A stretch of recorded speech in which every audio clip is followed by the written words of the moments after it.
Oui, merci Monsieur le Président. Quelques remarques, parce que cet épisode d'inondation et de lave torrentielle, et on sait les dégâts que font les laves torrentielles, puisque vous avez une densité qui fait qu'on arrive à transporter des blocs qui font plusieurs tonnes, c'est absolument impressionnant. C'est quand même un rappel tragique de l'impact croissant du dérèglement climatique. Et Kirk nous l'a encore prouvé la semaine dernière. Alors si on va dans les Pyrénées, c'est vrai que l'OPCC souligne que ce type de phénomènes et d'occurrences va augmenter dans les années qui viennent. Et c'est vrai que, évidemment, nous allons voter favorablement cette délibération parce que la création de ce fonds d'urgence, vous l'avez très bien expliqué et on vous en remercie, est indispensable pour soutenir les populations durement sinistrées.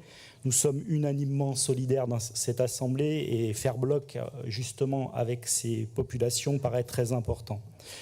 Une réflexion et puis une mise en perspective en quelques mots. La réflexion, ça serait dire que effectivement l'intensification de ces épisodes violents nous impose de renforcer nos réponses et pas seulement via l'adaptation.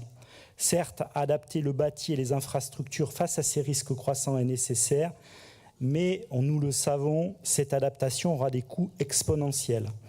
D'ailleurs, les assureurs comme les scientifiques le disent, l'adaptation deviendra impossible sans atténuation forte. Et je pense notamment au climatologue Christophe Cassou qui le souligne et qui nous dit à plus 4 degrés, l'adaptation est impossible. L'adaptation est impossible. Or, la trajectoire vers laquelle nous allons, c'est malheureusement plus 4 degrés. Alors que faire ? Et perspective politique, donc, agir non seulement pour minimiser les risques et renforcer la résilience de nos territoires, mais aussi insister sur l'atténuation au changement climatique. En montagne comme ailleurs, il est crucial de comprendre qu'il ne peut y avoir à terme ni adaptation ni résilience sans atténuation forte. Et le chantier prioritaire pour notre région maintenant, c'est sortir de toutes les émissions carbone inutiles.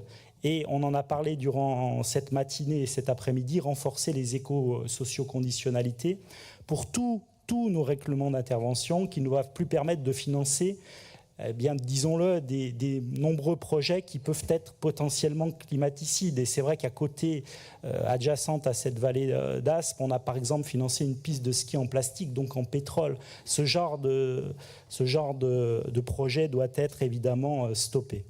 Alors pour conclure, rappelons notamment que Pascal Berthaud, qui est directeur général du CEREMA, est clair. 1 euro dépensé aujourd'hui sur une infrastructure, 1 euro, par rapport au risque, c'est 4 à 6 euros qu'on ne dépensera pas ensuite. Je ne rappellerai même pas le rapport Stern, certains le savent, d'il y a maintenant une dizaine d'années.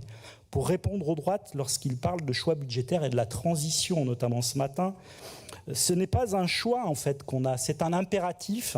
Et c'est un impératif, malheureusement, la contrainte budgétaire, c'est-à-dire la décroissance et la décroissance du budget que vous imposez, elle est subie, elle est punitive.